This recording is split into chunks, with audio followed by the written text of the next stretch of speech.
The Lord Great Chamberlain of England is the sixth of the great officers of state ranking beneath the Lord Privy Seal, but above the Lord High Constable.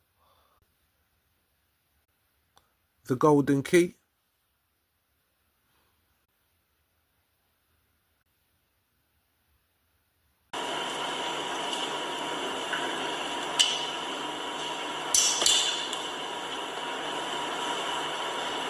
The Lord Chamberlain or Lord Chamberlain of the Household is the most senior officer of the royal household of the United Kingdom, supervising the departments which support and provide advice to the Sovereign of the United Kingdom, while also acting as the main channel of communication between the Sovereign and the House of Lords.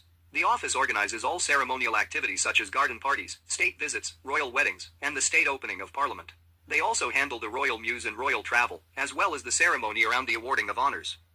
For over 230 years, the Lord Chamberlain position had the power to decide which plays would be granted a license for performance, from 1737 to 1968, which meant that the Lord Chamberlain had the capacity to censor theatre at his pleasure. The Lord Chamberlain is always sworn of the Privy Council, is usually a peer, and before 1782 the post was of cabinet rank.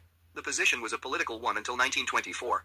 The office dates from the Middle Ages, when the King's Chamberlain often acted as the King's spokesman in council and Parliament. The current Lord Chamberlain is the Lord Parker of Minsmere, who has been in office since 1 April 2021. During the early modern period, the Lord Chamberlain was one of the three principal officers of the royal household, the others being the Lord Steward and the Master of the Horse. Thank you for watching. The passing of Queen Elizabeth II has brought the British monarchy into focus. And while most people are familiar with the fanfare that surrounds the monarch's ceremonial role, what you might not know is the extent of some of the perks and powers that come with it. There are some odd ones, such as not needing a passport or a driver's license, executed under civil or criminal law, like even on an estate. And then there are those that say to choose the Prime Minister. All new laws. But the Crown doesn't have any real power. Or at least it's supposed to be. And their heir have the right to see all draft laws that might affect their personal interests. Representatives have seen them. So, or the Duchy of Cornwall, with a combined worth valued over 1.6 billion. Second, this right was called Queen's Consent. It will now be known as King's Consent. Can request that the government change parts of the laws that might affect them.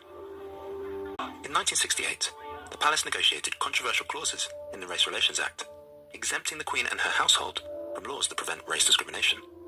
The Palace argued in confidential documents that as senior posts within the Duchies of Lancaster and Cornwall were not advertised, they would therefore be outside the scope of the bill. It was not the practice to appoint coloured immigrants or foreigners. Before the bill even reached its second reading in Parliament, it had gained an exemption which grouped it with the diplomatic service in such a way that it wouldn't